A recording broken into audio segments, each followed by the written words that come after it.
یہ کیا ہے؟ سورت، یہ سورت ہے، یہ سورہ نور ہے۔ اس سورت کو کس نے نازل کیا ہے؟ انزلناہا، پورے قرآن کو اللہ رب العالمین نے نازل کیا۔ لیکن اس سورت کی اور بھی زیادہ اہمیت اجاگر ہو جاتی ہے کہ جب اس کے آغاز کے اندر یہ فرما دیا گیا کہ کسی انسان کا کلام نہیں ہے، کسی اور کا کلام نہیں ہے، اس کو اللہ رب العالمین نے نازل کیا ہے، جبرائیل امین لے کر کے آئے ہیں، اور انسانیت کی ہدایت کے لیے آپ صلی اللہ علیہ وسلم کے دل مبارک کے اوپر نازل ہوا۔ اور فرضناہا، اس کے اندر یہ بات سمجھا دی گئی کہ یہ قرآن اور خاص طور پر سورہ نور کے اندر جو احکامات بیان ہوں گے تو یہ تمہارے لیے میں سفارشات نہیں ہے کہ جس کو پسند ہو تو بس ماننا شروع کر دے، اور کوئی عمل نہ کرنا چاہے تو خیر کوئی بات نہیں، ایسی بات نہیں ہے۔ بلکہ اللہ رب العالمین نے جو احکامات نازل کیے ہیں، زنا کے احکامات ہیں، حدود ہیں، یا حد قذف ہے، یا جو دوسری حدود جہاں پر بیان کی گئی ہیں، تو ان کو نافذ کرنا فرض ہے۔ اور یاد رکھنے کی بات یہ ہے کہ اللہ رب العالمین نے ہمارے اوپر جو احکامات لازم کی، حدیث قدسی ہے، آپ صلی اللہ علیہ وسلم نے ارشاد فرمایا کہ اللہ رب العالمین کا یہ ارشاد ہے کہ میرے بندے کے اعمال میں سے وہ اعمال مجھ کو سب سے زیادہ عزیز اور محبوب ہیں جو میں نے اپنے بندے کے اوپر لاگو اور فرض کیے ہیں۔ اب غور کیجیے، وہ آدمی کبھی بھی اللہ تعالیٰ کا پسندیدہ نہیں ہو سکتا ہے کہ جو تہجد بھی پڑھتا ہو، پورا دن قرآن کی تلاوت بھی کرتا ہو، چاشت بھی پڑھتا ہو، اوابین بھی پڑھتا ہو، صلاۃ تسبیح بھی پڑھتا ہو، اور نوافل بھی ادا کرتا ہو، لیکن رمضان کے روزے نہیں رکھتا ہے، تو وہ اللہ تعالیٰ کا محبوب نہیں ہو سکتا، اس لیے کہ فرض کو اس نے اہمیت نہیں دی ہے۔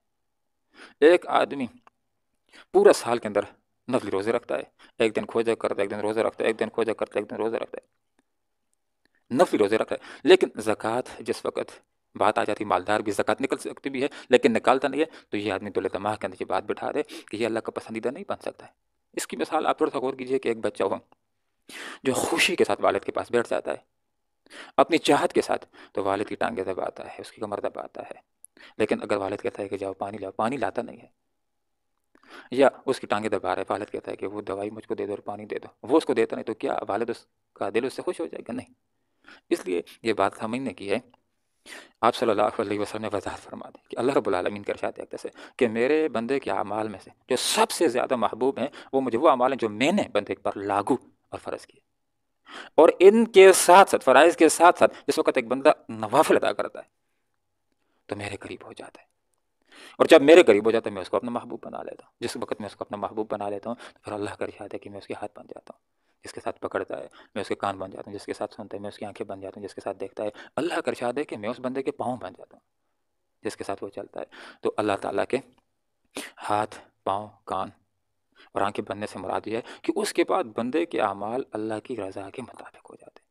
اور بندے کے اعمال میں سے شیطان کے لیے ایسا نہیں بچتا ہے۔ تو یہاں پر ان احکامات کی اہمیت کے لیے بات بیان کر دی، لوگوں یہ بات سمجھ لو کہ یہ میں سفارشات نہیں ہیں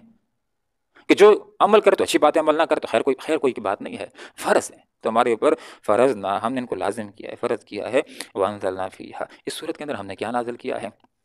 اس کے اندر ہم نے تمہارے لیے احکامات نازل، کون سے احکامات؟ آیات بینات،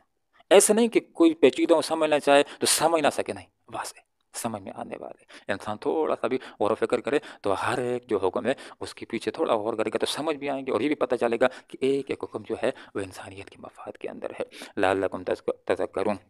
تاکہ تم نصیحت پکڑو۔